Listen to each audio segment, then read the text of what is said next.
সঙ্গে আলোচনা করছে, ঐকমত্য প্রতিষ্ঠার চেষ্টা করছে। ঐক্যের কোনো লক্ষণ নেই, বরং বিভাজন আরো বাড়ছে। মুরাদনগরের ঘটনা, একটা ন্যাক্কারজনক ধর্ষণকে কেন্দ্র করে রাজনৈতিক দলগুলোর মধ্যে অভিযোগ পাল্টা অভিযোগ। আর একজন উপদেষ্টা বিদেশ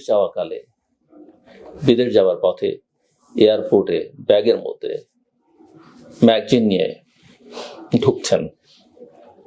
কারোর মধ্যে কোনো বিকার নেই, কারোর মধ্যে বলতে আমি সরকারের মধ্যে, সরকার প্রধানের মধ্যে, দায়িত্বশীল ব্যক্তিবর্গের মধ্যে কোনো বিকার নেই। যে কোনো একটা শিশুও বোঝে যে একটা খেলনা পিস্তল নিয়ে বা একটা খেলনা অস্ত্র নিয়ে এয়ারপোর্টে যাওয়া বিপজ্জনক। ফ্লাইট তো করা পরের কথা। সরকারের একজন গুরুত্বপূর্ণ প্রভাবশালী উপদেষ্টা এই কাজটা করেছেন। উনি অবশ্য বিদেশে বসে, ট্রানজিটে বসে ফেসবুকে স্ট্যাটাস দিয়ে বোঝাবার চেষ্টা করেছেন কিভাবে এটা ভুল হয়েছে। অস্ত্রটা বাড়িতে রেখে এসছেন, একটা ম্যাগজিন বাড়িতে রেখে এসছেন, এটা ওনার ব্যাগের মধ্যে ঢুকে পড়েছে। ভুল মানুষ মাত্রই হতে পারে, আমারও হয়, আপনারও হয়। কিন্তু উনি যে অস্ত্র বহন করেন, ওনার যে অস্ত্র আছে, এটা অত্যন্ত গুরুত্বপূর্ণ। বলছেন নিরাপত্তার কথা, তাহলে সরকারি নিরাপত্তা কি উনি নেন না? রাষ্ট্র উপদেষ্টা হিসেবে ওনাকে যে নিরাপত্তা দিচ্ছে সেটা কি যথেষ্ট নয়? এই প্রশ্ন তো তোলাই চায়। তারপর ধরা যাক ব্যক্তিগতভাবে অনেকের অস্ত্রের লাইসেন্স নিতে পারেন, অস্ত্র ক্যারি করতে পারেন, যদিও সেগুলো অনেক নিয়ম কানুনের বিষয় আসে আছে। কিন্তু আমরা যদি একটা বিবেচনা করি যে অস্ত্রের লাইসেন্স নেবার জন্য যেসব যোগ্যতা দরকার, সেই যোগ্যতা উপদেষ্টা হওয়া ছাড়া এই উপদেষ্টা মহোদয়ের আছে কিনা।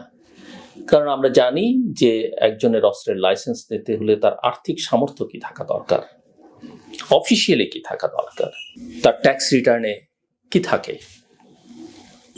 আমি জানি না, আসিফ মাহমুদ একজন ছাত্র, কয়েকদিন আগেও দেখলাম নর্থ সাউথ ইউনিভার্সিটিতে অ্যাডমিশন টেস্ট দিচ্ছেন। তার কত ইনকাম ছিল, তার কোনো ট্যাক্স ফাইল আছে কিনা উপদেষ্টা হওয়ার আগে, আমি জানি না। আমার এই না জানার অক্ষমতা, সেটা আপনারা মাফ করবেন। একটা বয়স হতে হয়, যে কোনো বয়সের যে কেউ অস্ত্রের লাইসেন্সের জন্য আবেদন করতে পারে না। আমার জানা মতে আসিফ মাহমুদের সেই বয়সটা হয়নি, যদি না তিনি বয়স লুকিয়ে থাকেন বা অন্য কিছু করে থাকেন, বোঝা তো মুশকিল।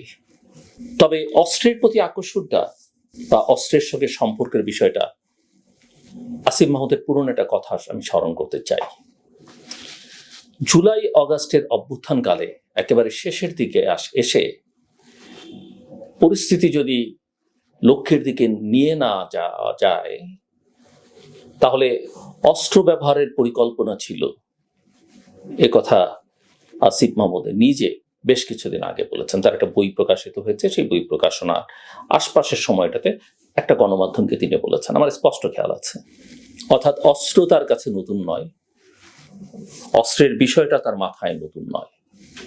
অবাক করা কাণ্ড, এই একই উপদেষ্টার এপিএস বিশাল অঙ্কের দুর্নীতি করেছেন, পত্র পত্রিকায়, সামাজিক যোগাযোগ মাধ্যমে সেটা নিয়ে লেখা হয়েছে প্রচুর। ব্যবস্থা নেওয়া হয়েছে, হয় নাই। কিন্তু বড় কথা হচ্ছে, কোটি কোটি, শত শত কোটি টাকা বা কোটি কোটি টাকার লেনদেন যখন কোনো মন্ত্রী বা উপদেষ্টা বা দায়িত্বশীল কর্তা ব্যক্তির এপিএস পিএসটা করেন, সেটা কি সংশ্লিষ্ট ওই কর্তা ব্যক্তি জানেন না? বিশ্বাস করতে কষ্ট হয়। অধিকাংশ ক্ষেত্রে আমরা যেটা বুঝি, সেটার ভাগ তিনি পান। আর ভাগ যদি না পান, জানেন না, এটা হতে পারে।